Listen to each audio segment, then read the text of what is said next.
Welcome to The Sleepy Observer. Tonight, our journey takes us deep into the past, to an ancient and vibrant Earth. We will step into a world that existed more than 150 million years ago, the Jurassic Period. This was an age of giants, a time when the first whispers of our modern world were just beginning to form. It was a world painted not in the cool blues of a cosmic night, but in the rich, warm greens and golds of a primeval dawn. A lost garden teeming with life on a scale that almost defies imagination. Before we take our first steps into this forgotten landscape, I would love to know where in the world this story is finding you. Are you listening from a quiet room as your own world settles into night? Or is it another time of day for you, a moment of peaceful contemplation? It is a quiet delight to imagine this constellation of listeners, all connected for a brief time by a shared sense of wonder. If this gentle exploration helps you unwind, or perhaps sparks a little quiet awe, a simple like and a subscription would be sincerely appreciated. And to those who are already part of this journey, thank you. You are the quiet gravity that helps hold this little corner of the universe together. I will do my very best not to make this age of titans too thrilling to drift off to. But if your thoughts do linger in this ancient world a little longer than expected, at least you will fall asleep with a mind full of towering forests, majestic creatures, and the quiet, patient rhythm of an earth in its prime. So let us step softly into this lost garden, leaving the familiar world behind, and ask, what did it feel like, what did it sound like, and what did it breathe like to be alive in the age of giants? To understand the Jurassic Period, we must first unlearn the world we know. The very ground beneath our feet was different then. The continents were not scattered across the globe as they are today, but were joined together in one immense supercontinent known as Pangaea.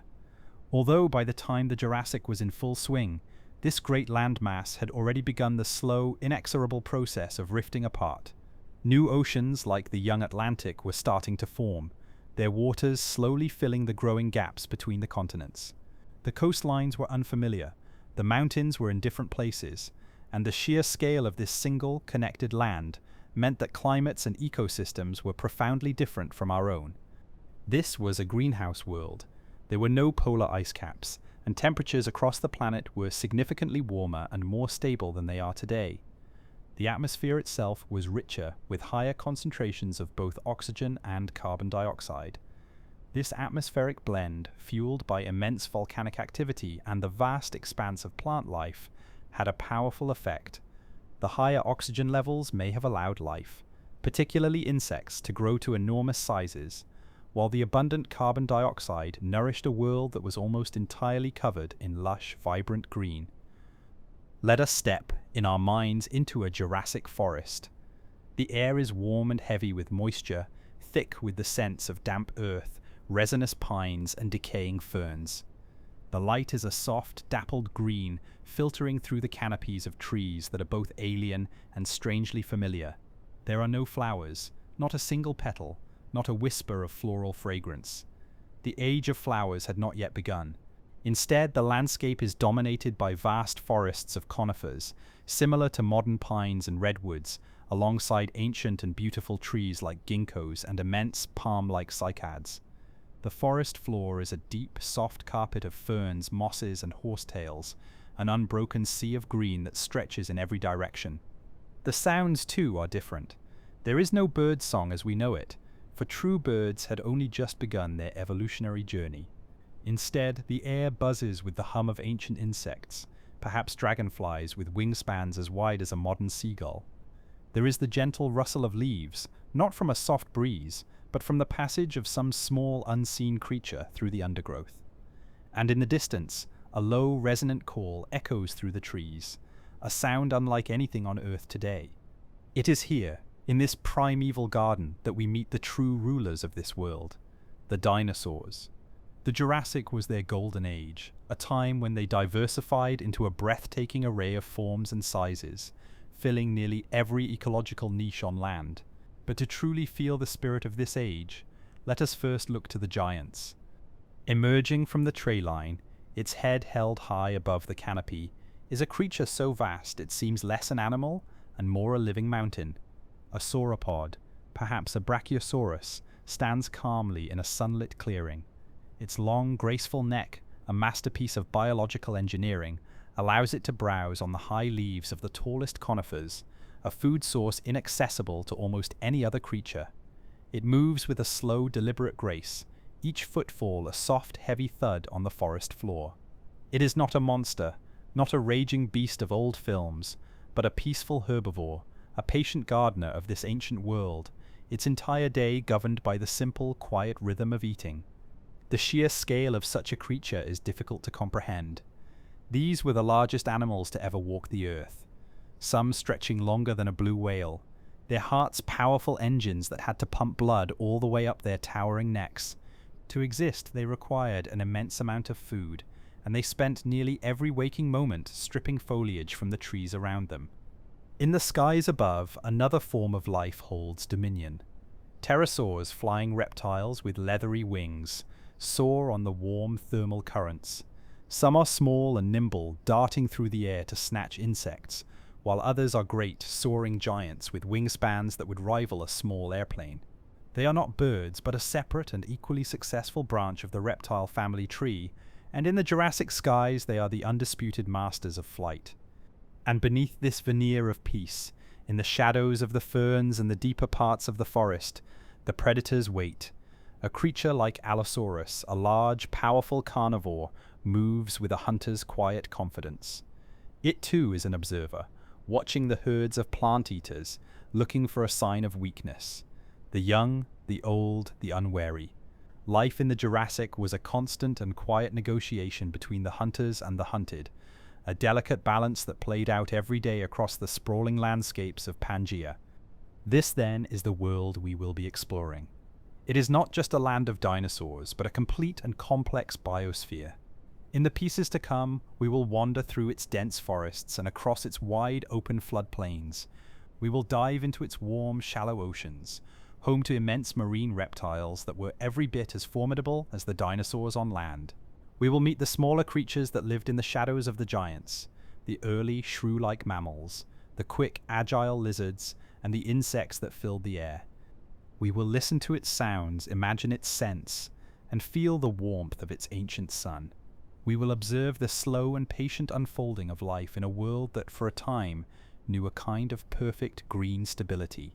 The story of the Jurassic is not a story of monsters and chaos, but one of majesty, of balance, and of a planet in its full, glorious prime. So take a deep, slow breath, feel the warmth of that ancient sun on your skin, and let us begin our walk in this world that time forgot, an unwritten Eden where the quiet work of life unfolded on the grandest of scales. To truly walk the landscapes of the Jurassic, we must begin with the very canvas upon which its life was painted, the climate and the atmosphere. It was a world shaped by a different sky, one that cradled the earth in a blanket of warmth and moisture, creating a global greenhouse that knew no ice. The story of this ancient climate is written in the very rocks and fossils that have survived the immense journey through time, and it tells of a planet that was, in many ways, far gentler and more uniform than our own. The average global temperature during the Jurassic period was significantly higher than it is today. This warmth was not a fleeting heat wave, but a long and stable climatic state. The most profound consequence of this was the complete absence of permanent ice at the poles. There were no great ice sheets covering Antarctica or Greenland, no sea ice in the Arctic. From the equator to the poles, the planet was a realm of liquid water, and this had a dramatic effect on sea levels, which were much higher than they are now. This created a world of vast, shallow inland seas that flooded the continents. Regions that are now dry, landlocked areas like the central United States or parts of Europe were submerged beneath warm, tranquil waters, creating archipelagos of islands and long, intricate coastlines. This abundance of water had a moderating effect on the climate, preventing the extreme temperature swings that can occur in the centers of large continents. Coastal regions, which were plentiful, experienced humid subtropical conditions, while the interiors of the larger land masses were likely more arid, though not the vast cold deserts we might think of. These were more like the dry savannas of modern-day Africa, but populated with conifers and ferns instead of grasses and acacia trees. The driving force behind this global warmth was the composition of the atmosphere itself. Carbon dioxide levels were much higher than they are in the modern world, perhaps 4 to 5 times the concentration we experience today. This was not the product of industry, but of immense and sustained geological activity. The supercontinent of Pangaea was in the process of breaking apart, a slow but violent continental divorce. Along the growing rift zones, volcanic activity was rampant. Countless volcanoes, both on land and under the newly forming oceans, poured out vast quantities of gases, including carbon dioxide, into the atmosphere. This abundance of CO2 acted as a powerful greenhouse gas, trapping heat from the sun and wrapping the entire planet in a warm, insulating blanket. But it was also a gift to the plant life of the Jurassic. Plants use carbon dioxide as the primary raw material for photosynthesis, the process by which they convert sunlight into energy. With so much CO2 readily available in the air, plant growth was supercharged. The world was overwhelmingly, vibrantly green. The forests were immense, sprawling across continents in an unbroken cloak of vegetation. This lush plant life, in turn, played its own role in shaping the atmosphere. Through photosynthesis, these vast forests would have pumped out enormous quantities of oxygen. While difficult to measure precisely, it is believed that oxygen levels during the Jurassic were also higher than today, perhaps reaching concentrations of 26% to 30% compared to our modern 21%. This oxygen-rich air would have had a number of strange and beautiful effects. It would have made the air denser, which would have made flight easier for the great pterosaurs that soared through the Jurassic skies. Their enormous wings would have found more lift in a thicker atmosphere. This dense, oxygen-rich air may have also been a key factor in allowing the dinosaurs, particularly the colossal sauropods, to achieve such immense sizes. A more efficient oxygen supply would have supported the high metabolic demands of their gigantic bodies. It would have made breathing itself a more nourishing act. The sky, too, might have looked different. A denser atmosphere scatters light more effectively. Sunrises and sunsets might have been softer, more prolonged, with colors diffusing more gently across the horizon. The sky itself might have had a deeper, more vibrant shade of blue during the day. And what would this air have felt like to breathe? It would have been warm and humid, carrying the heavy, loamy scent of ferns and damp earth, the sharp, clean fragrance of pine and resin, and the faint, sweet smell of decay from the forest floor. It would have been an atmosphere you could almost taste, an air so rich with life and moisture that it felt like a living thing in itself. But this greenhouse world was not a perfectly uniform paradise. There were still seasons, though they were likely much milder than our own. The tilt of the Earth's axis remained, meaning that regions closer to the poles would still have experienced long periods of summer daylight and winter darkness. But these winters would not have been winters of snow and ice. They would have been cool, rainy, and dim, a time when the great evergreen forests of conifers would have waited patiently for the return of the sun's full warmth. This ancient climate was also a system of powerful weather. With vast, warm oceans and no ice to cool the poles, the temperature difference between the equator and the polar regions was less extreme than it is today. This would have meant weaker global wind patterns in some respects. However, the sheer amount of moisture in the air would have fueled storms of immense scale. Monsoons, seasonal deluges of rain, likely dominated the climates of the great continental interiors. These rains would have been life-giving, filling seasonal rivers and nourishing the vegetation that survived the long dry spells. But they would also have been powerful, carving landscapes with their erosive force.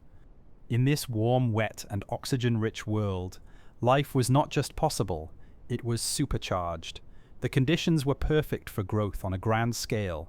The plants grew tall and dense, and the animals that fed on them grew to match their abundance. The entire biosphere hummed with a quiet, powerful energy, a direct result of an atmosphere forged by volcanoes and cultivated by a world of green. This was the Jurassic environment, a global garden tended by geological forces and basking in a perpetual planetary summer.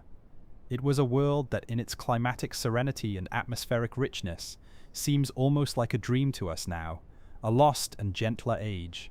But it was very real, and in its warm, humid air, the story of life was about to enter its most majestic chapter.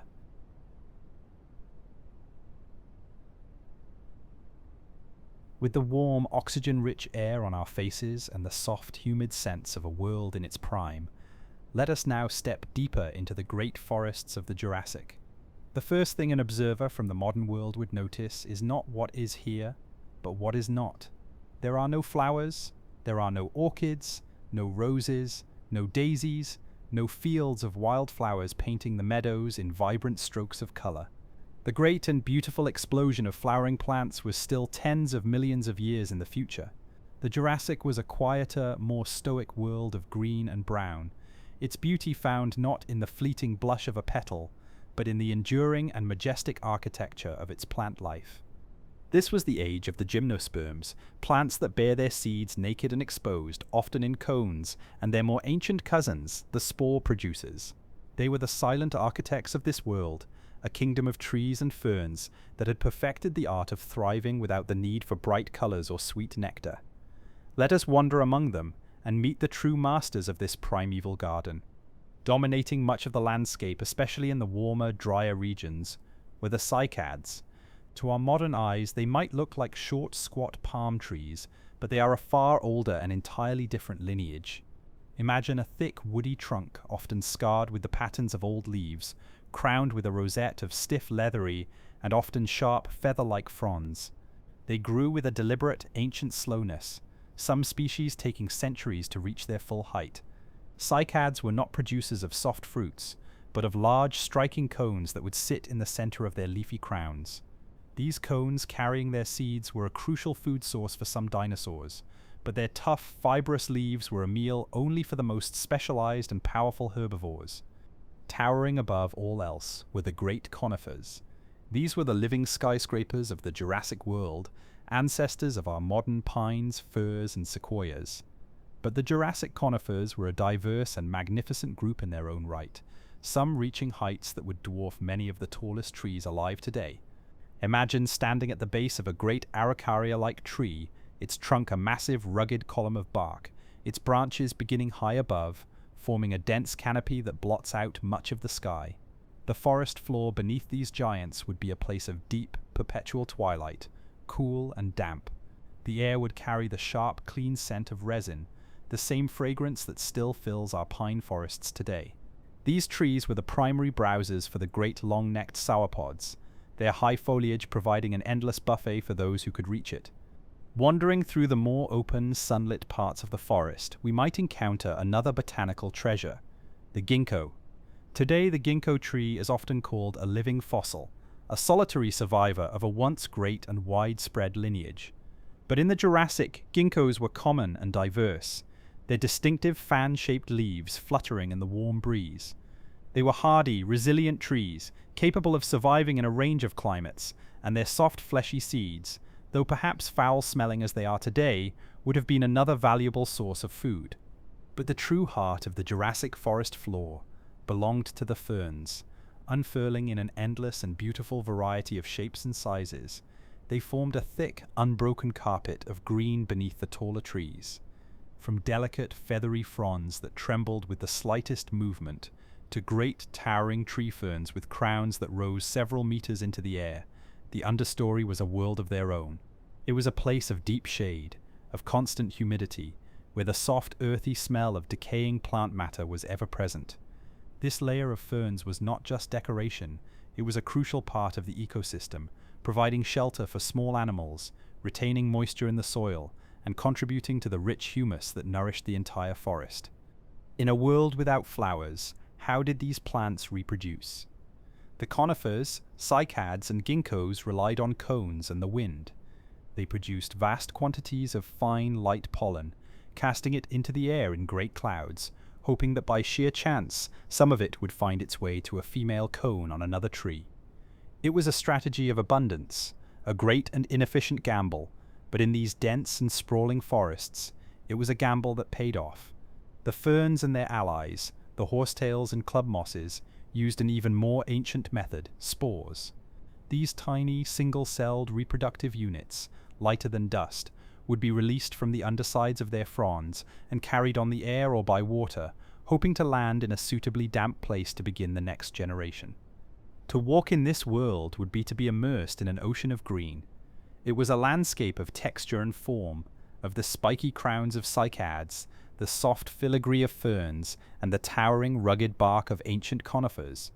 Its scents were not the sweet perfumes of nectar, but the deep, grounding aromas of resin, damp soil, and the slow, patient decay that fuels new life. It was a world that, for all its grandness, possessed a profound and silent stillness. Without flowers to attract buzzing pollinators, the loudest sounds would have been the wind in the high branches, the trickle of water through moss, and the distant, heavy footfalls of the great animals that called this green kingdom home. This was the foundation of the Jurassic era, a silent, flowerless, but incredibly resilient and productive Eden that nourished the largest creatures to ever walk the land. Every one of the great dinosaurs, from the gentle Brachiosaurus to the fearsome Allosaurus, owed its existence to this vast green engine, a world of plants that had mastered the art of living simply, slowly, and on a truly colossal scale. Leaving the deep green stillness of the great conifer forests behind, we now wander into the more open and dynamic landscapes of the Jurassic, the vast floodplains and sprawling river systems that acted as the highways and lifeblood of this ancient world.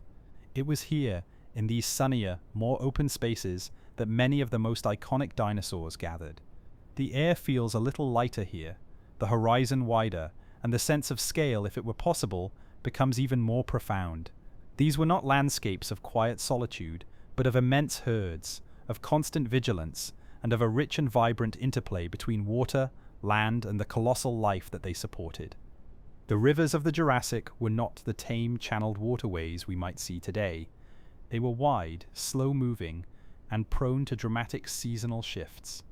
During the rainy seasons, fed by great monsoonal downpours in the continental interiors, these rivers would swell their banks, spilling out across the land to create vast, shallow wetlands that stretched for hundreds of kilometers. The landscape would transform into a patchwork of braided channels, marshy swamps, and temporary lakes, a verdant and muddy paradise for a multitude of creatures. The plant life here was different from the deep forest. Horsetails, ancient, segmented plants that still exist in smaller forms today, grew in dense, reedy thickets along the riverbanks, their tough, silica-rich stems providing a ready food source for certain herbivores. And everywhere, ferns of every imaginable variety flourished in the damp soil, their fronds a soft, endless green that carpeted the ground between the water channels. These floodplains were the great dining halls of the Jurassic, offering an abundant and easily accessible buffet for the great herds of plant-eaters.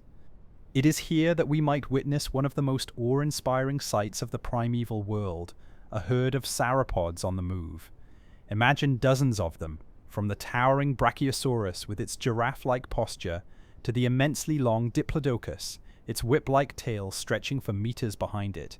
They move with a slow, coordinated grace, their immense weight compacting the soft earth with each footfall, their long necks sweeping across the vegetation, stripping ferns and horsetails with a patient, rhythmic efficiency. The ground would tremble subtly with their passing, a low, resonant vibration that you would feel in your bones long before you heard a sound. For these giants, the open floodplains offered not just food, but safety. In a herd, there was protection in numbers, and the wide open spaces provided a clear line of sight, making it harder for predators to launch a surprise attack from the cover of the deep forest. Grazing alongside them, we would see other, very different kinds of herbivores. The stegosaurs, with their iconic double row of bony plates running down their backs, and the menacing thagomizer, the 4 sharp spikes at the end of their tails, were a common sight. Creatures like Stegosaurus itself moved with a low-slung, deliberate gait, their small heads close to the ground, likely feeding on the softest, most nutritious ferns and cycads. Those impressive back plates, while perhaps offering some protection, were likely used primarily for display, a way of signaling health and status to rivals and potential mates. But the tail spikes were another matter entirely. They were a formidable defensive weapon, a clear and unambiguous warning to any predator that dared to get too close. Fossil evidence of Allosaurus bones with puncture wounds that perfectly match the shape and spacing of stegosaur tail spikes tells us that this defense was not just for show, it was used, and it was effective. In the skies above these great herds, the pterosaurs continued their silent patrols. Some may have been fish-eaters. Gliding low over the rivers and lakes, their keen eyes scanning for the telltale ripple of movement beneath the surface. Others might have been insectivores, their agile flight allowing them to snatch dragonflies and other large insects from the air. This aerial dimension added another layer of life to the landscape, a constant silent dance in the sky that mirrored the slow, heavy movements of the giants on the ground below. The water itself was a world of its own. The Jurassic rivers were not empty channels, but thriving ecosystems. They were home to ancient fish, some armored and slow-moving, others sleek and predatory. Giant crocodile-like amphibians and reptiles would have lurked in the shallows, their eyes just breaking the surface, waiting with an ageless patience for an unwary animal to come to the water's edge to drink. These floodplains were landscapes of cycle and change. During the dry season, the great rivers would shrink, leaving behind chains of ponds and muddy wallows. The herds of dinosaurs would have had to follow the water, their movements dictated by the rhythm of the climate. These periods of scarcity would have been a time of tension, with food and water resources becoming more concentrated, bringing herbivores and their predators into closer and more frequent contact. And the predators were always there, observing from the edges. A creature like Allosaurus, a powerful bipedal hunter, was the apex predator of these floodplain ecosystems. Moving alone, or perhaps in small, loose groups, it was an intelligent and adaptable hunter, capable of taking down prey many times its own size, particularly if the prey was young, old, or sick. Its presence would have been a constant, low-level pressure on the herds, a force of natural selection that weeded out the weak and kept the populations in balance. A hunt would have been a dramatic and violent event, but it would have been the exception, not the rule. For the most part, the lives of these creatures were governed by the slow, quiet, and persistent search for food and water, a rhythm that was as steady as the turning of the earth itself.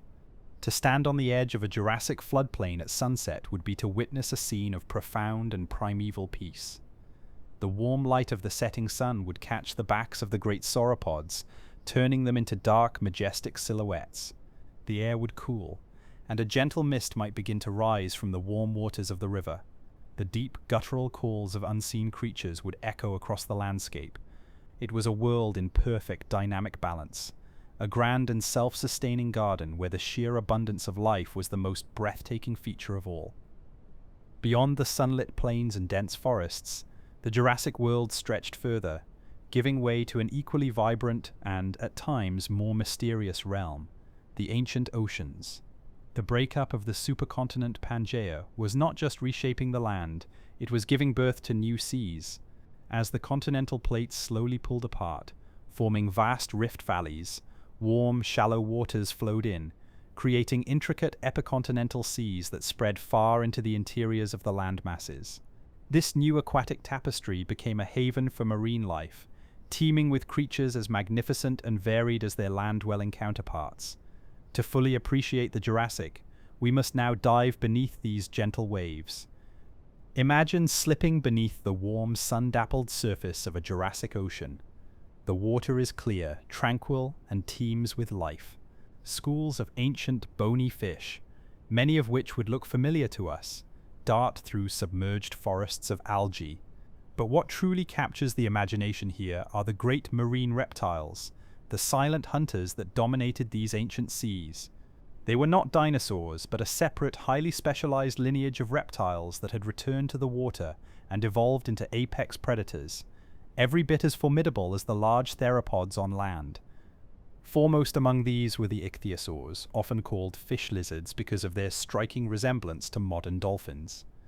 They had sleek, torpedo-shaped bodies, long snouts lined with sharp, pointed teeth, perfect for snatching fish, and powerful crescent-shaped tails that propelled them through the water with incredible speed. Their large eyes suggest they were acute visual hunters, capable of spotting prey even in dim light. Some ichthyosaurs reached immense sizes, rivaling small whales, and were masters of the open ocean. Their existence tells a beautiful story of convergent evolution, how different creatures facing similar environmental pressures can evolve to look remarkably similar, despite being separated by millions of years and entirely different evolutionary paths. Swimming with a more deliberate, undulating grace were the plesiosaurs. These enigmatic creatures had long, serpentine necks, broad, flat bodies, and four powerful paddle-like flippers that they used to propel themselves through the water, rather like giant sea turtles or penguins. Their bodies were less built for speed and more for maneuverability, perhaps allowing them to strike quickly at fish and cephalopods with their long necks, or to hunt among complex reefs. There was a wide variety of plesiosaurs, from relatively small, agile species to massive, long-necked giants whose powerful jaws could have crushed the shells of marine invertebrates or seized fast-moving prey. But the most imposing marine reptiles were the pliosaurs, the short-necked, heavily built cousins of the plesiosaurs. These were the true oceanic giants, the T-Rexes of the sea. Pliosaurs like Liopleurodon possessed massive, conical teeth, incredibly powerful jaws, and a body optimized for sheer brute force and a rapid ambush attack. With a massive skull making up almost a quarter of its body length, and robust flippers to drive it through the water, a pliosaur would have been an unstoppable engine of destruction. It was likely a hunter of large fish, ichthyosaurs, and other plesiosaurs, a leviathan of the deep that truly reigns supreme. These great marine reptiles lived in an ocean filled with smaller, equally fascinating life. Ammonites, shelled cephalopods with beautifully coiled shells, were incredibly abundant. They would have floated or propelled themselves through the water, their spiral shells perhaps gleaming with iridescent colors, an endless and diverse food source for many of the smaller predators. Belemnites, their cousins, were more streamlined, squid-like creatures with internal shells, swimming freely through the open water in great shoals. Modern-day squid, cuttlefish, and octopuses are their distant relatives, carrying forward an ancient lineage of intelligent, soft-bodied hunters. The shallow epicontinental seas, those vast inland oceans that covered much of the continents, would have also been fringed by extensive coral reefs. These ancient reefs, while different from their modern counterparts, formed complex underwater cities, providing shelter for fish, crinoids, sea lilies that looked like underwater flowers, and a myriad of smaller invertebrates. These reefs were buzzing with life, creating ecosystems of dazzling biodiversity and delicate balance. The sun's light would penetrate easily into these shallow waters, fueling vibrant communities of photosynthesizing algae, forming the base of a rich marine food web. Beneath the serene surface, life moved in deliberate rhythms. Ichthyosaurs would patrol the open waters, their shapes slicing effortlessly through the calm. Plesiosaurs might glide above reef formations, their long necks swaying as they sought out prey. And in the deeper waters, the plesiosaurs would lurk, silent and patient, awaiting the right moment to unleash their immense power.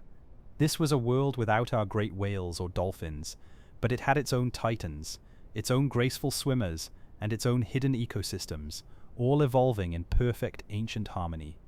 Even on land, the marine world's influence was palpable. Along the warm, sandy shores of the newly forming continents, ancient, primitive crocodiles and turtles would bask in the sun, laying their eggs in the soft sands, their lives intricately tied to the rhythm of the waves. And perhaps along the edges of the retreating waters of the inland seas, some adventurous creatures, some distant ancient ancestors of modern birds, might have begun to tentatively explore the rich resources of the shore.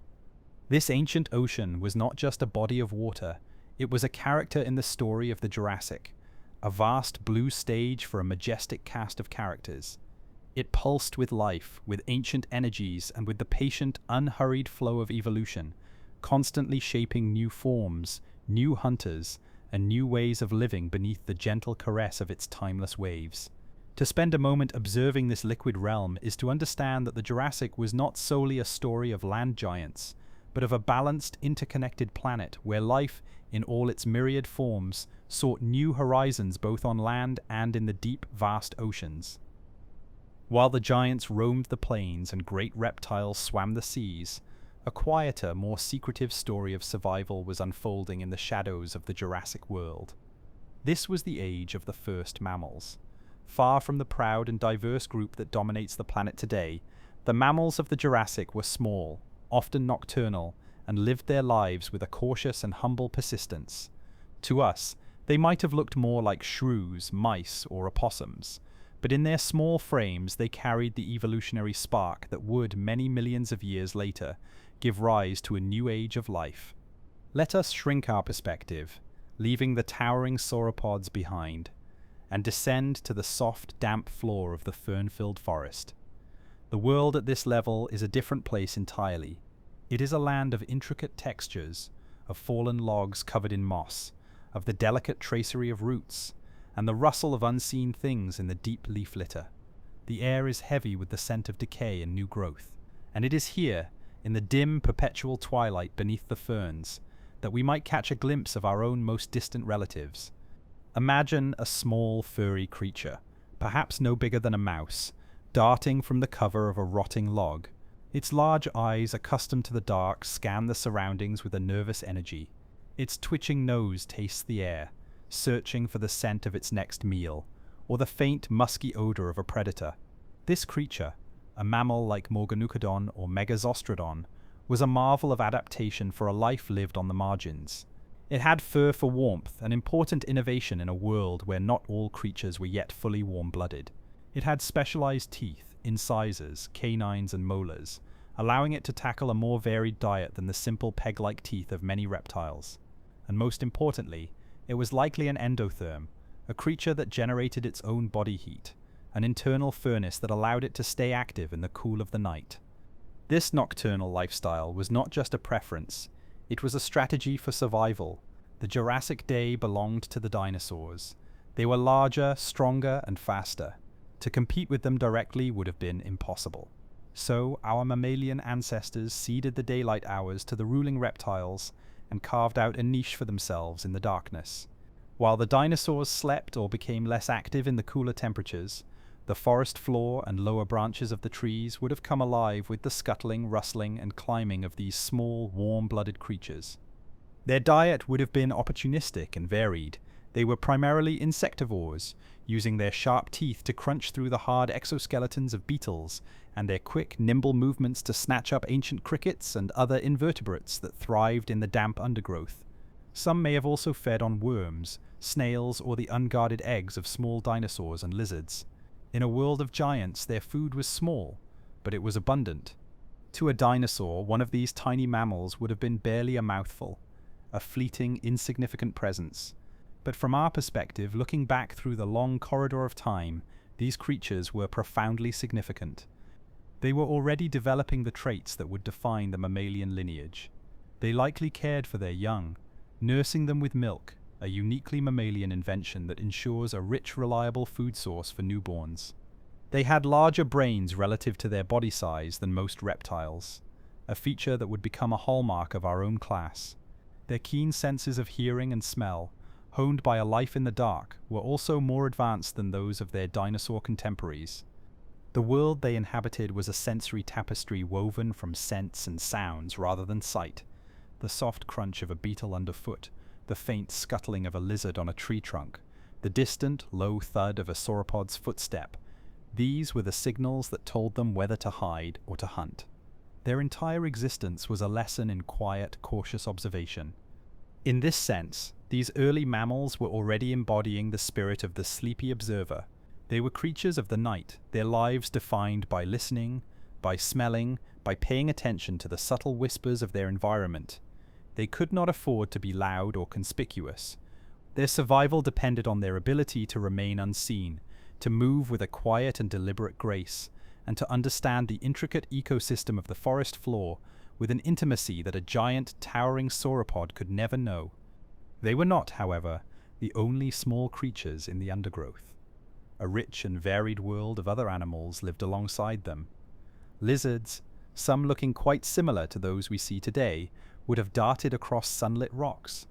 Early primitive amphibians, not unlike frogs and salamanders, would have hidden in the damp mosses near streams and ponds. And in the soil itself, a hidden world of invertebrates, worms, millipedes, and ancient insects tilled the earth, contributing to the cycle of decay and renewal that kept the entire forest healthy. Life in the Jurassic was not just a two-tiered system of giant dinosaurs and the plants they ate.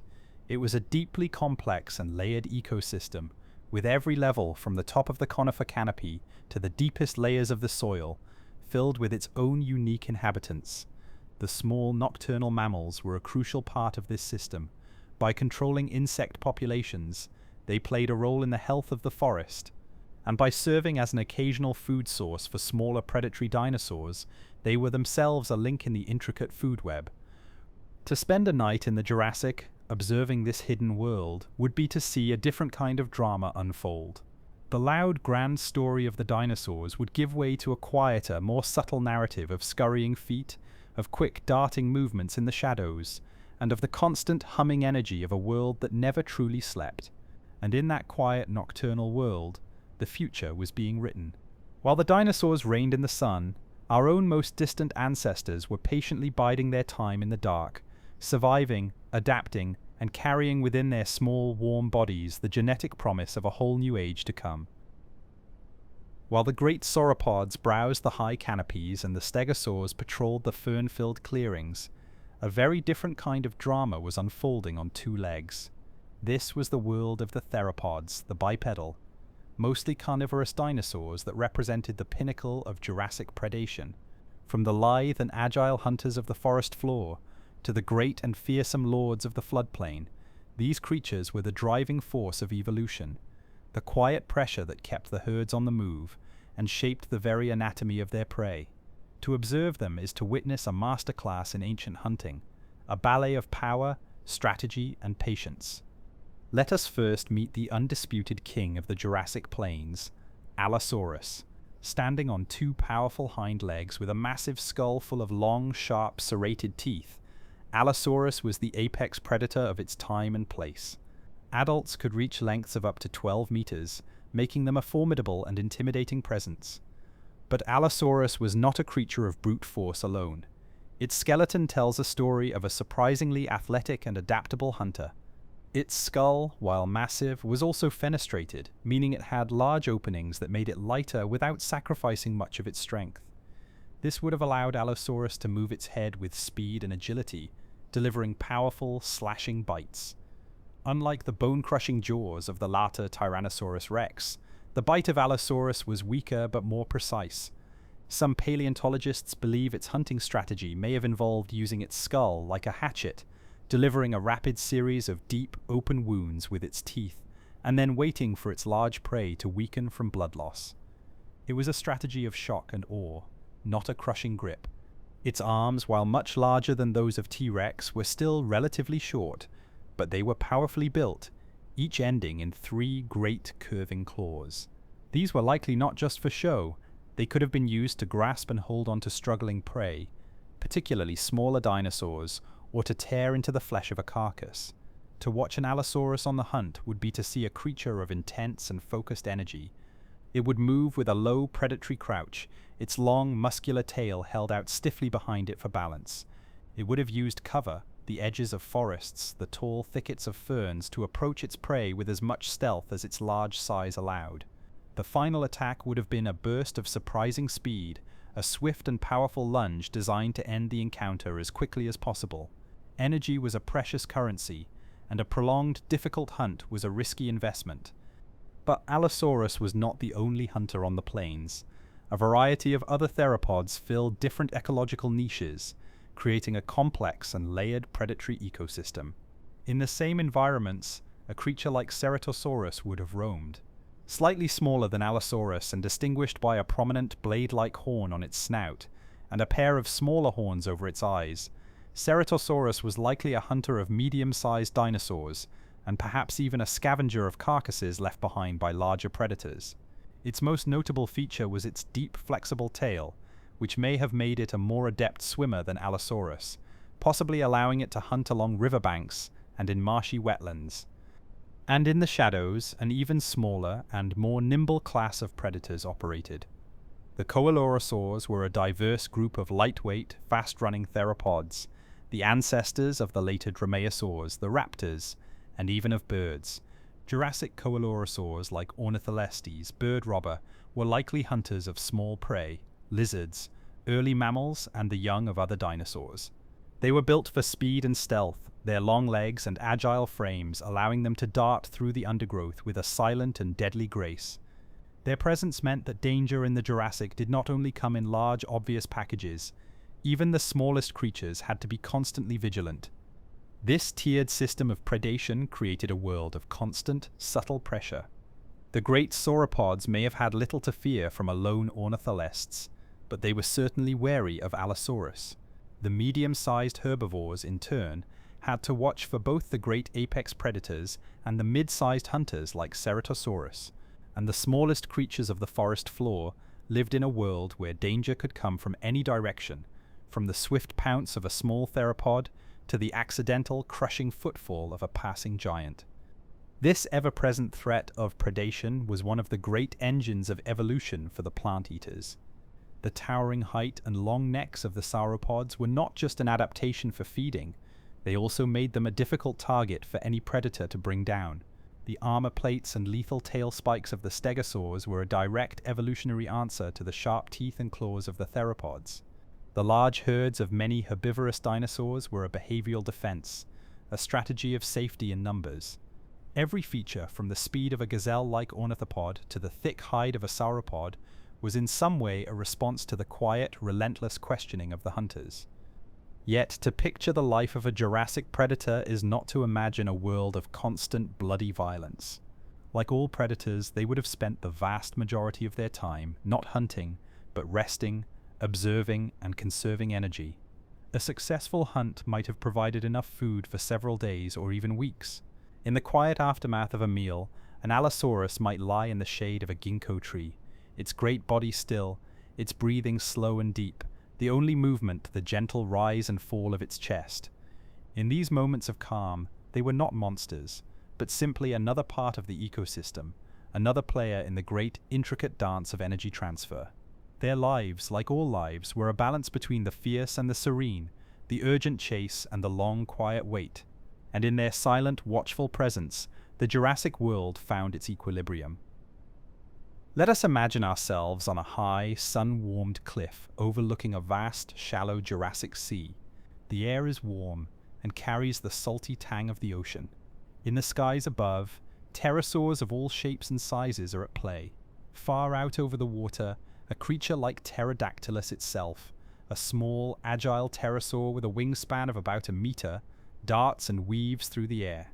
Its long, narrow beak, lined with small, needle-like teeth, is perfectly adapted for snatching small fish from just beneath the surface. It would fly with quick, fluttery wing beats, its flight path erratic and nimble, much like a modern bat or a swift. Further up, riding the warm thermal updrafts that rise from the land, a larger pterosaur soars with an almost effortless grace. A creature like Rhamphorhynchus, with its long, stiff tail ending in a distinctive diamond-shaped vein, would have been a master of gliding. This tail vein acted as a rudder, providing stability and allowing for subtle adjustments in its flight path.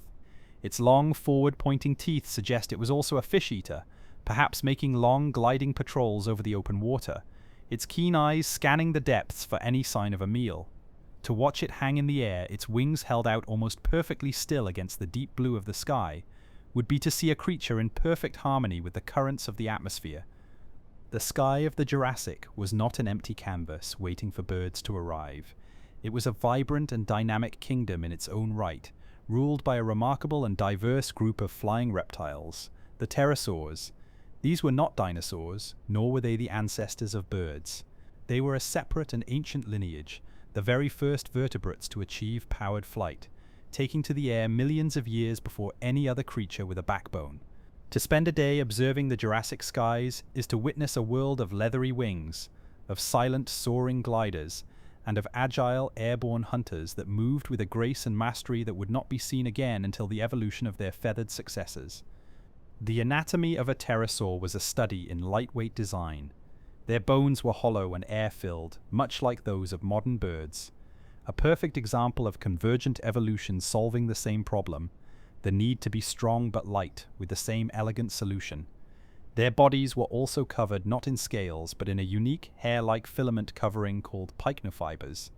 This downy coat would have provided insulation, suggesting that, like their mammalian contemporaries, pterosaurs were warm-blooded, active creatures that needed to maintain a constant internal body temperature to power the immense energy demands of flight. The most striking feature of the pterosaurs was, of course, their wings. Unlike the feathered wings of a bird or the skin stretched over fingers of a bat, a pterosaur's wing was a marvel of unique biological engineering. It was formed by a membrane of skin and muscle, called a patagium, that stretched from the side of the body all the way to the tip of a single, dramatically elongated fourth finger. The other three fingers of the hand remained small and clawed, perhaps used for clambering over rocks or up tree trunks when on the ground. This design created a light, flexible, yet incredibly strong wing that could be precisely controlled in flight. While many Jurassic pterosaurs were fish eaters, a great diversity of other lifestyles existed. Some, particularly the smaller species found in the great inland forests, were likely insectivores. A tiny pterosaur like a Neurognathus, with its wide frog-like mouth and short tail, was perfectly adapted for aerial insect hunting, flitting through the dense understory of the fern forests at dusk, snapping up ancient dragonflies and beetles on the wing. On the ground, its short, broad wings would have folded up neatly, and it might have moved with a surprising agility, using its small, clawed hands to grip onto tree bark. There were also larger, more terrestrial pterosaurs. Some paleontologists believe that certain species were more like modern storks or hornbills, stalking through the ferns and floodplains on their long hind legs, using their long beaks to snatch up small dinosaurs, lizards, and mammals from the ground. Their wings would have been used for efficient travel between hunting grounds, allowing them to cover vast distances in search of food. The social lives of these creatures are still a subject of quiet speculation, but fossil finds of multiple individuals together and even preserved nesting colonies suggest that many pterosaurs were highly social. It is easy to imagine great flocks of them gathered on coastal cliffs, their chatter a cacophony of squawks and clicks, the air filled with the rustle of leathery wings as they took off and landed. Like seabirds today, they may have formed long-term pair bonds and returned to the same nesting sites year after year, the rhythms of their lives tied to the seasons and the abundance of food in the seas below. The world of the pterosaurs was one that was three-dimensional in a way that the world of the dinosaurs was not. Their ability to fly opened up a realm of possibilities: long-distance migration, safety from ground-based predators, and access to food sources that were unreachable by any other creature. To be a pterosaur was to experience the Jurassic from a perspective of breathtaking freedom. To see one of these great reptiles launch into the air would have been a remarkable sight. For a long time, scientists thought they must have launched bipedally, like a bird running to gain speed, but modern analysis of their anatomy suggests a quadrupedal launch. They would have crouched on all fours and then vaulted into the air with a powerful push from their strong hind limbs and folded forelimbs, a single explosive movement that propelled them skyward. Once airborne, they would unfurl their great wings, catch the air, and with a few powerful downstrokes they would be soaring, free from the constraints of the ground. It would have been a display of quiet, biomechanical brilliance, the end result of millions of years of evolutionary refinement, a perfect and fleeting moment of release from the Earth's gentle but persistent hold. The golden age of the dinosaurs was not a static, unchanging era. Beneath the grand drama of the sauropod herds and the silent patrols of the pterosaurs, the very Earth itself was in slow, constant motion. The Jurassic Period was a time of immense geological transformation, an age when the world's single great landmass, Pangaea, finally surrendered to the immense forces churning in the planet's deep interior and began its long, majestic process of separation. This was the birth of the modern continents, a tectonic ballet so slow it was utterly imperceptible, yet so powerful it would reshape the future of life on Earth. Let us imagine ourselves looking down upon the Jurassic world from a great height in space, and let us speed up time so that millennia pass like fleeting seconds. From this vantage point, we would see Pangaea not as a solid, static continent, but as a vast and living thing, a giant jigsaw puzzle whose pieces are beginning to drift apart. Great rift valleys, immense scars in the Earth's crust, would begin to form, stretching for thousands of kilometers. These rifts, driven by the upwelling of hot magma from the mantle below, were the places where the continent was being torn asunder. One of the most significant of these rifts began to form between what would eventually become North America and Africa. Into this growing chasm, the waters of the surrounding Panthalassic Ocean began to flow, giving birth to a new, young, and narrow sea, the Central Atlantic Ocean. Its waters would have been warm and shallow at first, dotted with volcanic islands that bubbled up along the active mid-ocean ridge. This was not the vast, deep ocean we know today, but its infant form, a mere sliver of blue in a world still dominated by land. Similarly, the southern part of Pangaea, a great landmass known as Gondwana, was also beginning to fracture. Rifts were forming that would one day separate Africa, South America, Antarctica, Australia, and India. As these new seaways opened, they brought profound changes to the global climate. The immense, dry interiors of Pangaea, which had experienced harsh continental climates with extreme temperature swings, were now being replaced by more moderate coastal environments. The circulation of ocean currents began to shift, distributing heat more evenly around the globe and increasing humidity in many regions. The breakup of Pangaea was not just a geological event, it was a climatic one, turning a world of extremes into a more temperate and stable greenhouse. This continental drift had a powerful effect on the evolution of life. In the early Jurassic, with all the land connected, many dinosaur species were remarkably cosmopolitan, found across a wide range of what are now separate continents. But as the new oceans grew wider, populations became isolated. A group of dinosaurs in what would become South America was now separated from its cousins in Africa. Over millions of years, these isolated populations would begin to evolve along their own unique paths, adapting to their specific local environments.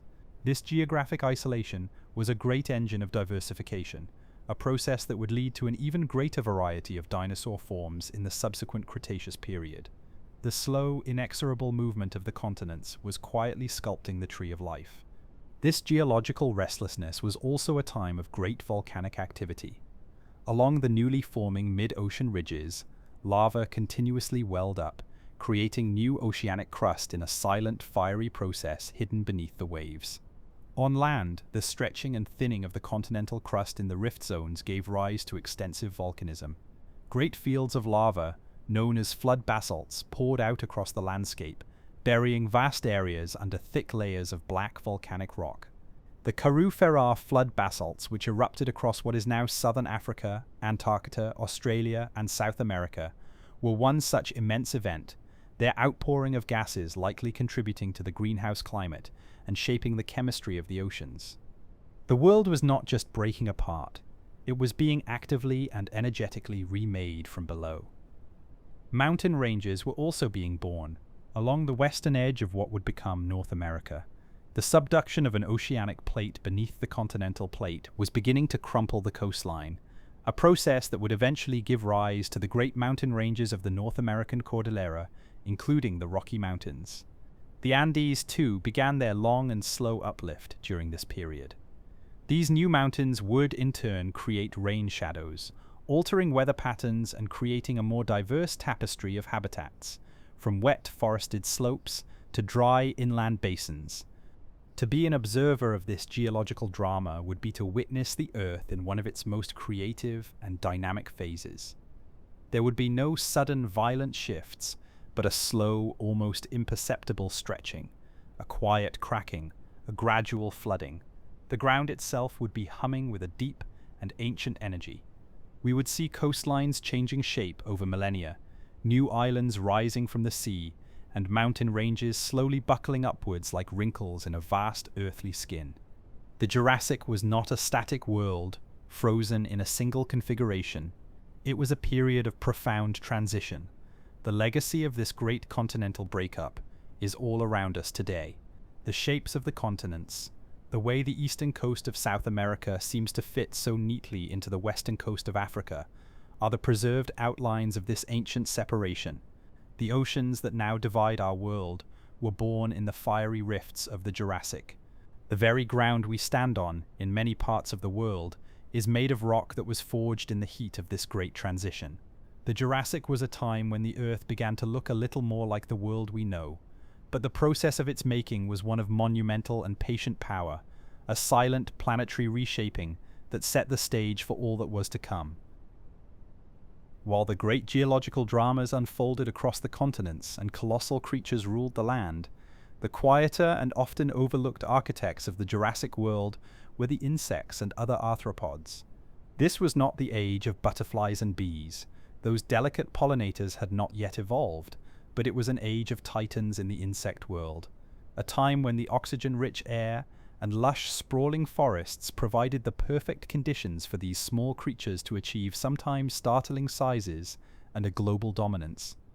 To understand the full sensory experience of the Jurassic, we must listen closely for the hum, the buzz, and the chirp of this ancient six-legged kingdom.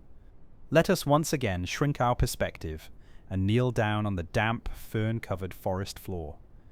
The air here is alive with motion.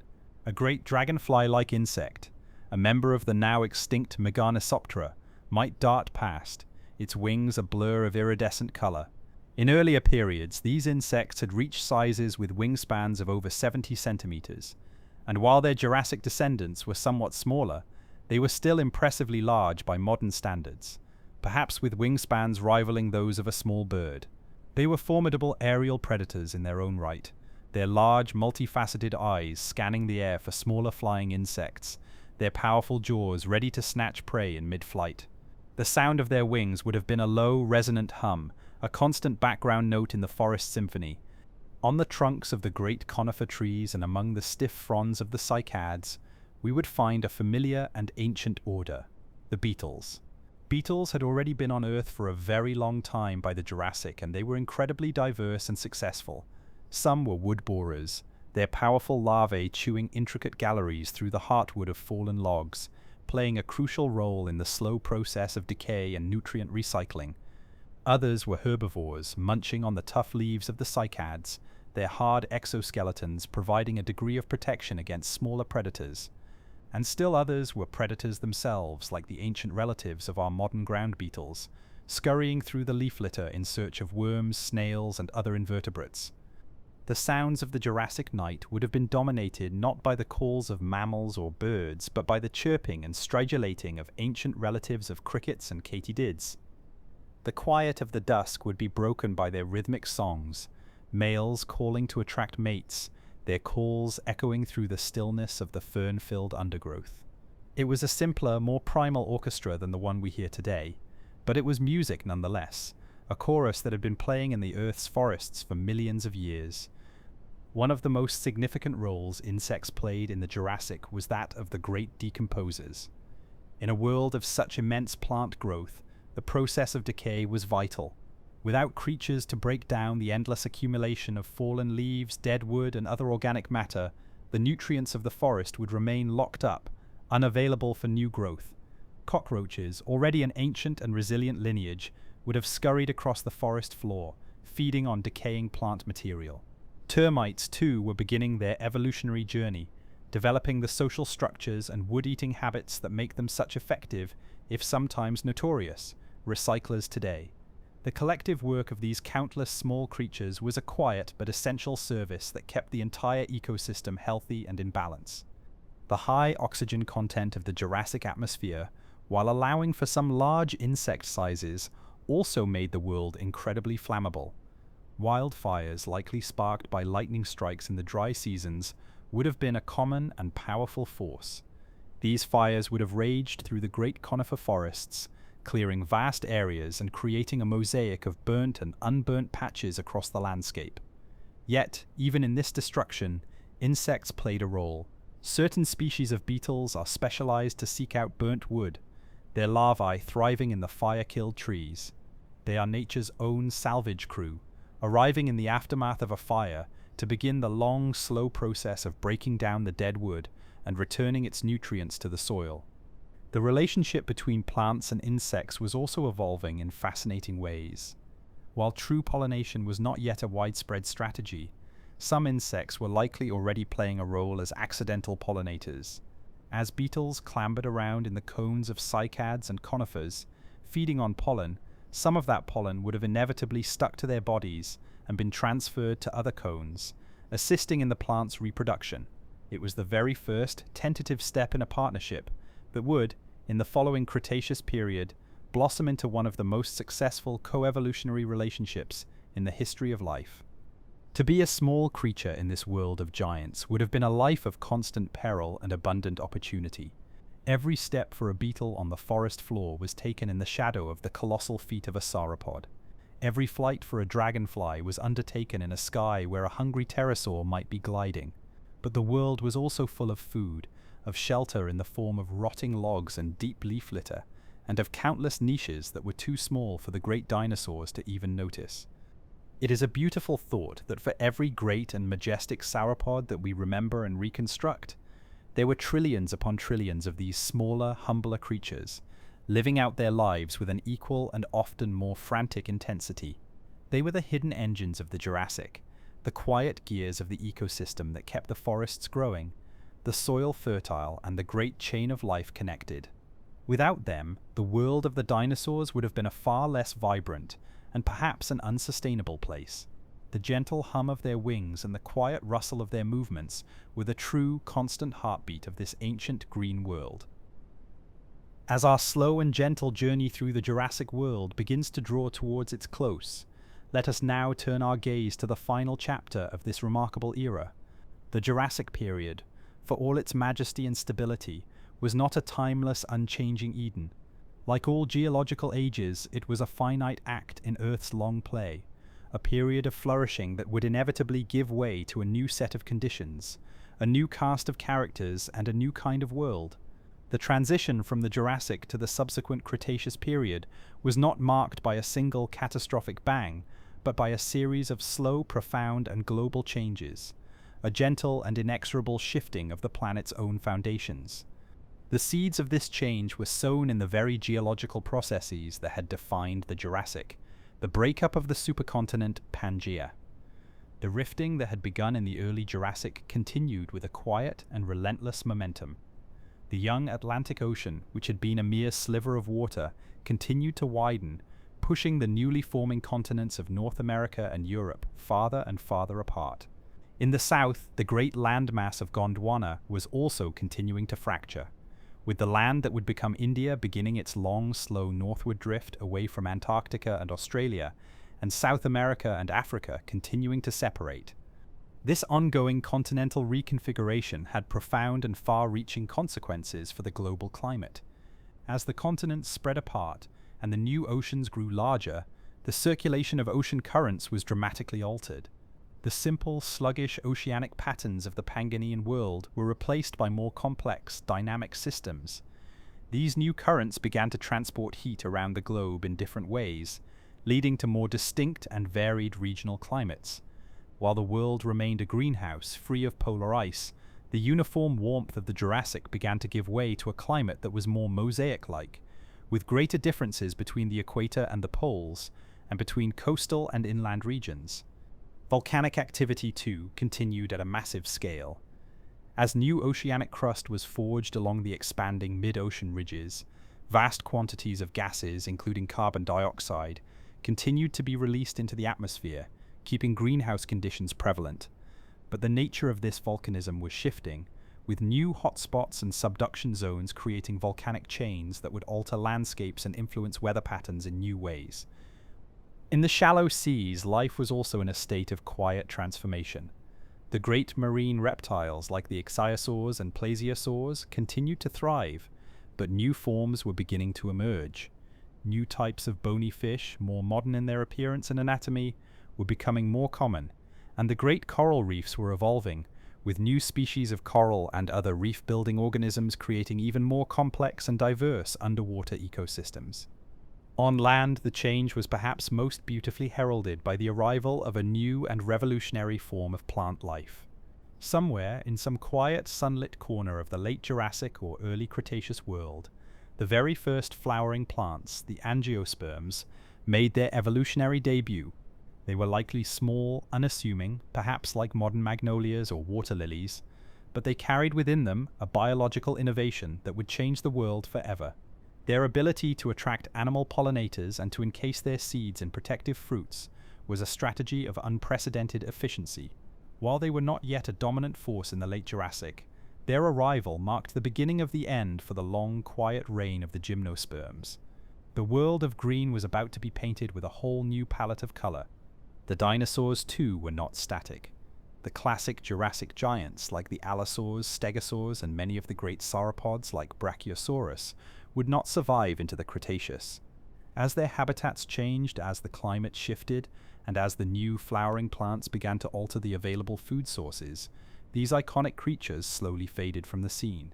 They were not wiped out in a single event, but were gradually replaced by new and often even more spectacular forms of dinosaurs that were better adapted to the changing conditions of the early Cretaceous.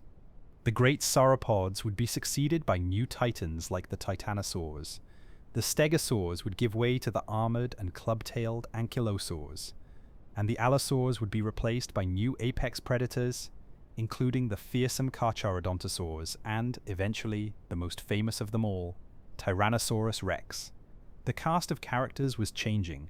The Jurassic was not an ending, but a transition, a handover of the evolutionary torch.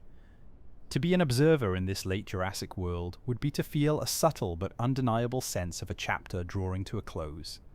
The great familiar herds might seem a little thinner. The calls of the familiar giants a little less frequent. New types of plants with strange and unfamiliar leaves would be beginning to appear in the undergrowth. It would not be a time of fear or catastrophe, but a time of slow, inexorable change, the kind of quiet and patient turning of a page that is felt more than it is seen. This transition from the Jurassic to the Cretaceous is a profound reminder that no golden age lasts forever. The very forces that make an era stable and successful, its climate, its geography, its dominant life forms, are always in a state of slow and constant flux. The breakup of Pangaea, which had fueled the warm, stable climate of the Jurassic, was also the very thing that guaranteed that world could not last. By creating new oceans and isolating continents, it set in motion a chain of events that would inevitably lead to a new world with new rules. As the Jurassic sun set on its final day, it would have cast its long golden light over a world that was still majestic, still filled with giants, but also a world that was poised on the brink of a profound and beautiful new beginning. The silent, green, flowerless garden was about to bloom. The long reign of one dynasty of dinosaurs was about to give way to another. The story was not ending, but merely turning, guided by the slow, quiet, and unstoppable hand of geological and evolutionary time. To truly grasp the legacy of the Jurassic, we must not only look at its majestic life forms, but also sink gently into the Earth itself, into the silent and often overlooked world of its rocks and fossils. The Jurassic was not just an age of dinosaurs, it was an age of creation, not just of life, but of the very geological formations that now define many of our modern landscapes and hold the keys to understanding this deep past. The stones of the Jurassic are more than just inert matter. They are a library, a quiet archive where the stories of this lost world have been patiently preserved for 150 million years. Let us journey, in our minds, to a place like the Morrison Formation in the western United States.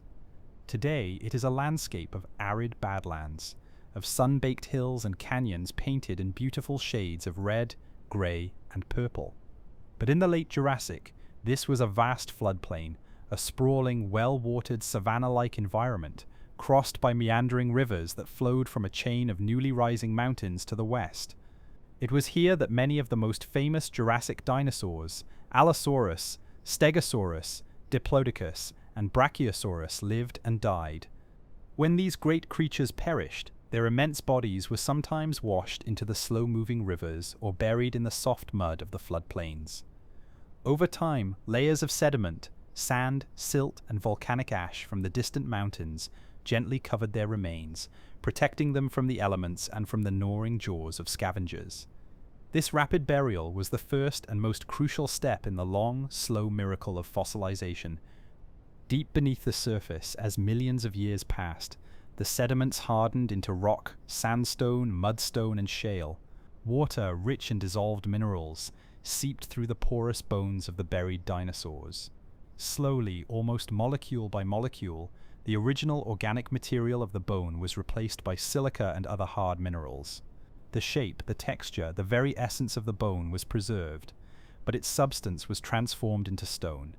The result was a fossil, a perfect, rocky echo of a once living thing, a silent testament that had endured while the continents themselves drifted and mountains rose and fell above it. Today, erosion has peeled back the younger layers of rock, exposing the Jurassic strata of the Morrison Formation once more. The bones that were buried in a lush green floodplain now lie weathering in the sun of a dry desert, waiting for the patient eyes of paleontologists to find them. Every fossil quarry, every bone bed in this region is a window into that ancient world, a single, frozen scene from a long and epic story. But it is not just bones that the Jurassic has bequeathed to us. The rocks themselves tell a tale of the environment. The fine-grained mudstones speak of quiet, slow-moving water in ancient lakes or swamps. The coarser sandstones tell of the faster currents of river channels, and thin, grey layers of volcanic tuff record the distant, explosive eruptions of volcanoes, their ash settling like a dusty blanket across the land. By reading these layers, or strata, geologists can reconstruct the Jurassic landscape with remarkable detail, mapping its rivers, its lakes, and its climate. Further afield, in places like the Solnhofen limestone in Germany, an even more delicate form of preservation occurred. This region was once a series of shallow, tropical lagoons separated from the open sea by reefs. The water in these lagoons was anoxic, meaning it had very low levels of oxygen, which meant that few scavenger organisms could survive. Anything that fell into the fine carbonate mud at the bottom, a pterosaur that dropped from the sky, a delicate dragonfly, or even the famous feathered dinosaur, Archaeopteryx, was preserved in exquisite, almost photographic detail. The fine-grained limestone captured not just the bones, but the impressions of leathery wing membranes, the delicate veins of an insect's wing, and the individual filaments of primitive feathers. These are the crown jewels of the fossil record, moments of life and death captured with a clarity that is both beautiful and haunting. The oceans of the Jurassic also left behind their own unique legacy. The towering white cliffs of Dover, though formed later in the Cretaceous, are made of the chalky remains of countless microscopic marine organisms. Similar, though less famous, deposits from the Jurassic can be found across Europe. Thick layers of limestone and marl formed from the slow accumulation of shells and skeletons on the seafloor. Within these rocks are the perfectly preserved spiral shells of ammonites, the internal guards of belemnites, and the scattered bones of the great marine reptiles. To walk along these coastal cliffs is to walk through an ancient marine cemetery, each layer a different chapter in the ocean's history. Even the very fuels that power much of our modern world have their roots in this ancient time. The lush plant life of the Jurassic, particularly in the vast swampy regions, did not always fully decompose. When buried and subjected to immense heat and pressure over millions of years, this organic matter was transformed. In some places, it became coal. In others, particularly the organic-rich sediments of the shallow seas, it became the source of oil and natural gas. The stored sunlight of the Jurassic, captured by ancient ferns and algae, now fuels our cars, heats our homes, and powers our industries. We are, in a very real and tangible way, running on the ghosts of this lost world. To think of a stone not as a stone, but as a page in a story, is to see the world with new eyes. The next time you see a sandstone cliff or a piece of limestone, you can imagine the ancient river or the tranquil lagoon that formed it. And within that rock, you can imagine the possibility of a fossil, a silent, mineralized whisper from an age when the world was younger, warmer, and ruled by creatures of a truly majestic scale. The legacy of the Jurassic is not just a collection of museum pieces. It is written into the very substance of our planet, a quiet and enduring foundation upon which our own world has been built.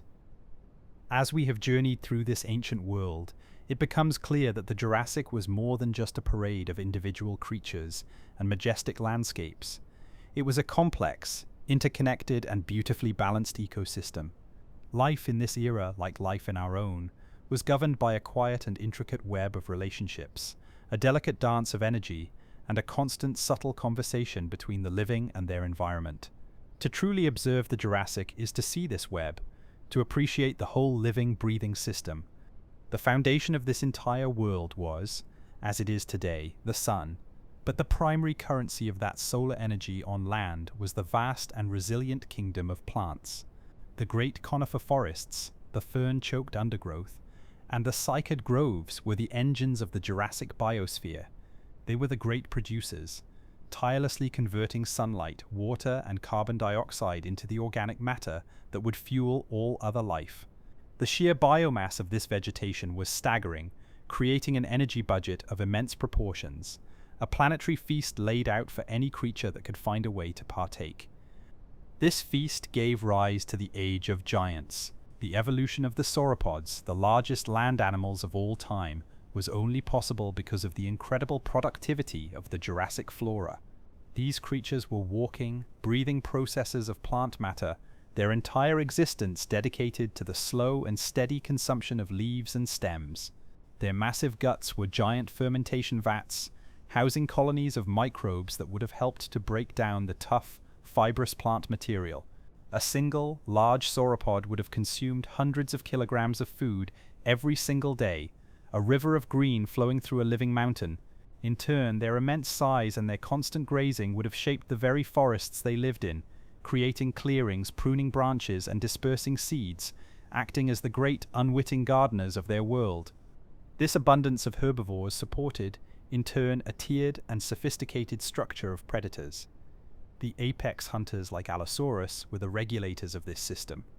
By preying on the large herbivores, they controlled population sizes, preventing the herds from growing so numerous that they would strip the landscape bare.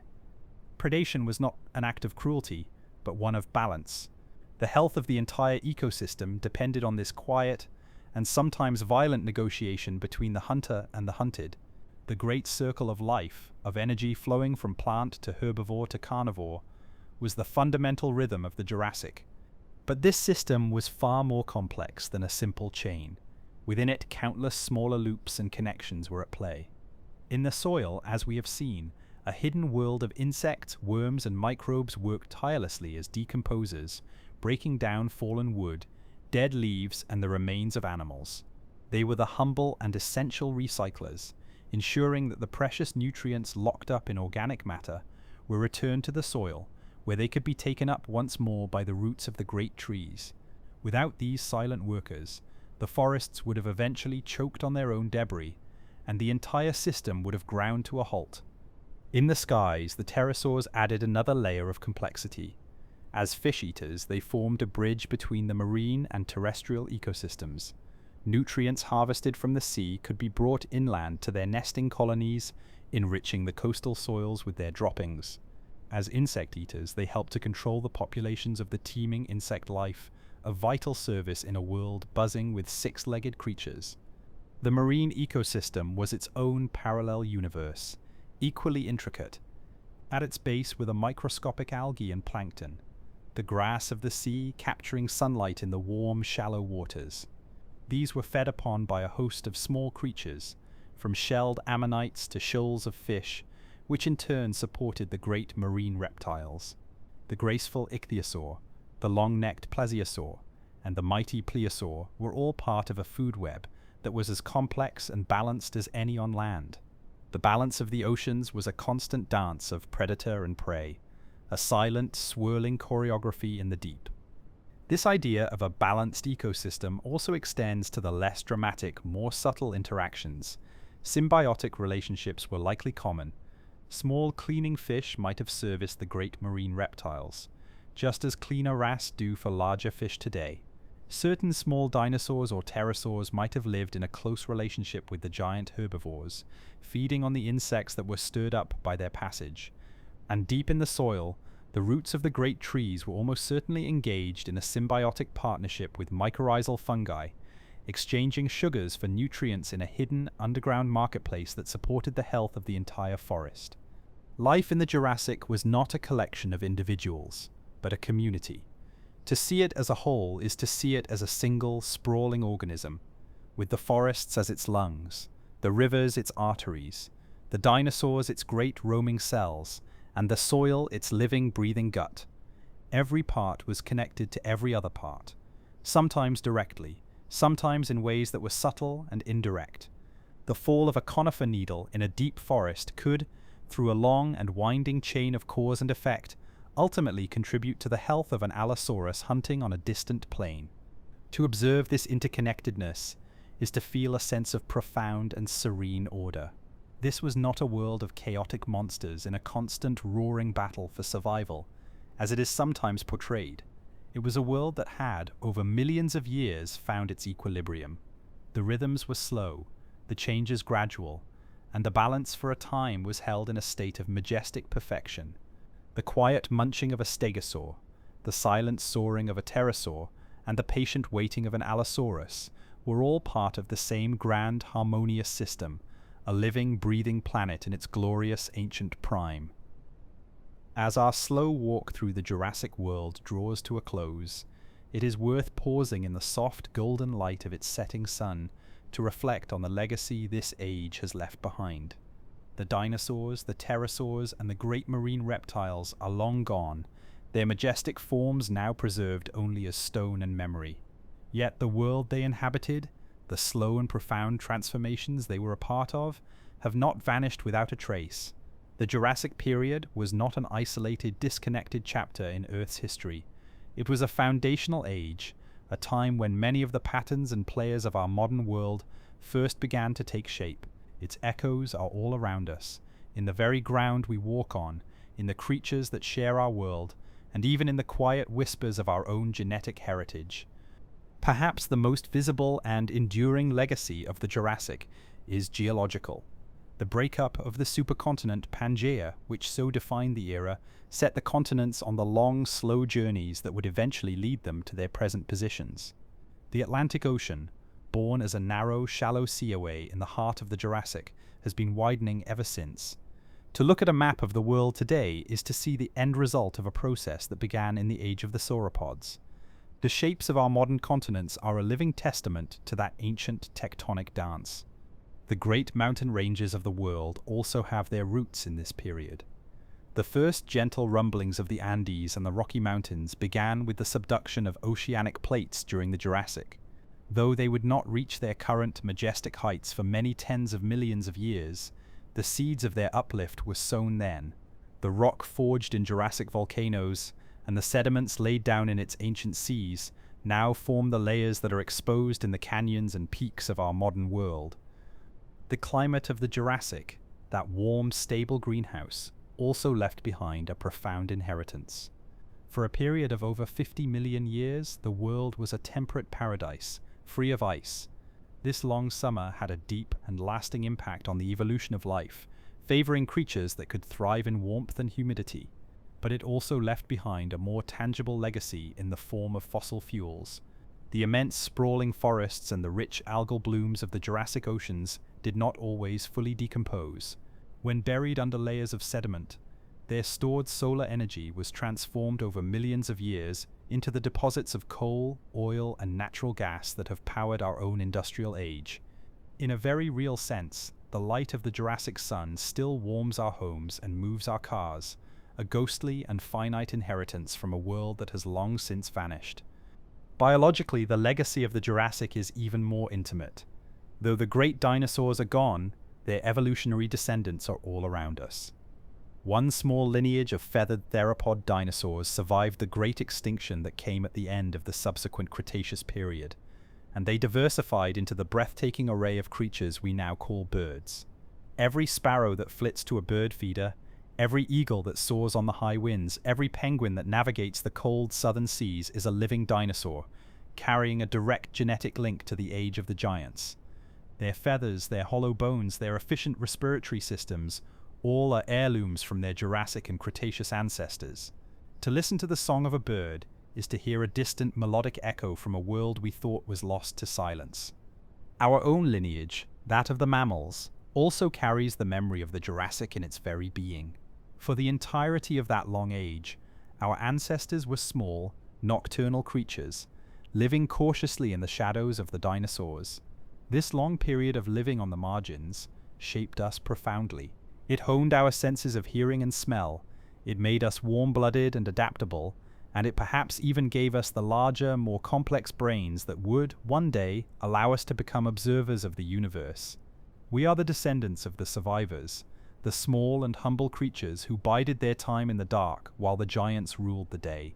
Our own existence is a testament to the resilience and patience that were forged in the deep forests of the Jurassic. The plant kingdom, too, is a living museum of this ancient time. The great conifer forests of our modern world, from the boreal forests of the north to the temperate rainforests of the Pacific, are dominated by the descendants of the same trees that once shaded the sauropods. Ginkgos, cycads, and ferns, while less common than they once were, are still with us, living fossils that provide a direct, tangible connection to the primeval gardens of the past. To stand in a quiet grove of redwood trees is to stand in a place that is not so different in its silent majesty from a Jurassic forest. The quiet, almost invisible work of the Jurassic insects and decomposers also continues. The beetles, cockroaches, and dragonflies of today are the modern-day relatives of the creatures that once filled the Jurassic air, and the great cycles of decay and nutrient recycling that they perform are the same ones that sustained the ecosystems of that ancient world. The story of the Jurassic, therefore, is not a story of an alien and disconnected past. It is the story of our own world's youth. It was a time when the blueprint of the modern world was being drafted.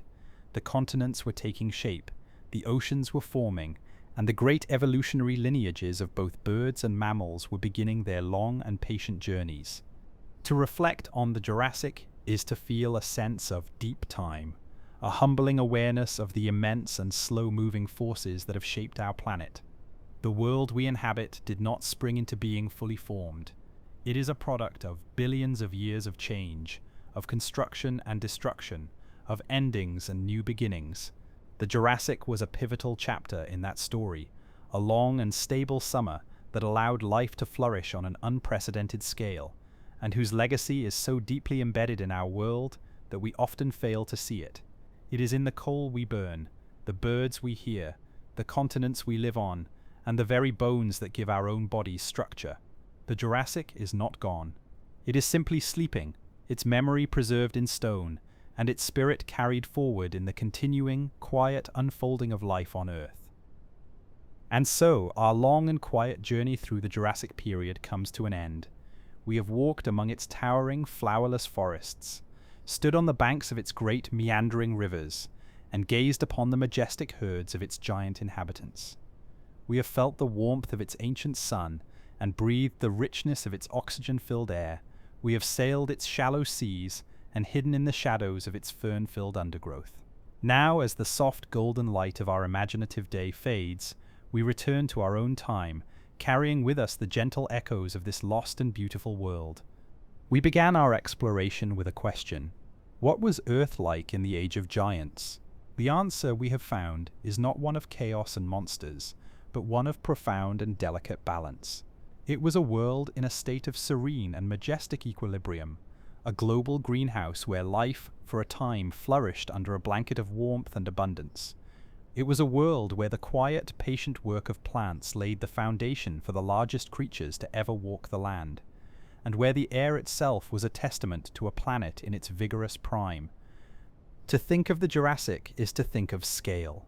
The immense scale of the sauropods, their forms so vast they seem less like creatures, and more like walking landscapes. It is to think of the scale of the great conifer forests, an unbroken ocean of green that stretched across a single unified continent. And it is to think of the scale of deep time itself, a slow and majestic unfolding of life and geology over tens of millions of years. This perspective is a quiet gift. When we are surrounded by the fast-paced and often fretful concerns of our own small moment in time, the contemplation of the Jurassic can be a source of profound calm. It reminds us that our world is ancient, and that its rhythms are far slower and more enduring than our own. Our journey has also been one of connection. We have seen that the Jurassic world is not entirely alien to us. The continents we live on are the scattered children of the great supercontinent Pangaea. The birds that fill our skies are the direct descendants of the feathered dinosaurs that once hunted in the Jurassic undergrowth. Our own mammalian lineage was forged in the quiet darkness of those primeval forests. And the very energy that powers our modern world is, in large part, the buried sunlight of that long-lost age. We are not separate from this past. We are a continuation of it, a living, breathing extension of a story that began long before we ever arrived. To feel this connection is to feel a sense of belonging, not just to our own time, but to the long and beautiful history of life on Earth. The same laws of physics that guided the flight of a pterosaur now guide the arc of a thrown ball. The same chemistry that allowed a fern to capture sunlight is at work in every green leaf we see today. And the same quiet, persistent force of evolution that shaped the stegosaur and the allosaur is still at work, subtly and silently, in every living creature on the planet. As you now settle deeper into your rest, let the images of this ancient world be a gentle companion to your dreams. Imagine the quiet strength of a brachiosaurus, its head held high in the warm, humid air. Imagine the silent soaring of a rhamphorhynchus, its leathery wings catching the light of a setting Jurassic sun. And imagine the soft, endless green of a world that for a time knew a kind of perfect, sun-drenched peace. This world is gone, but it is not forgotten. It lives on in the rocks beneath our feet, in the fossils that whisper its stories, and in the enduring legacy it has left on the planet we call home. The Jurassic was a beautiful and pivotal chapter in Earth's great narrative, a time of giants, yes, but also a time of profound and gentle stability. May the memory of that ancient calm bring you peace tonight. May the thought of its majestic and slow-moving creatures soothe your mind, and may the quiet wonder of this lost world remind you that you, too, are part of a story that is ancient, beautiful, and endlessly unfolding. You are a sleepy observer of this time, and a quiet inheritor of all the times that have come before. And now, in the gentle quiet of this moment, it is time to rest.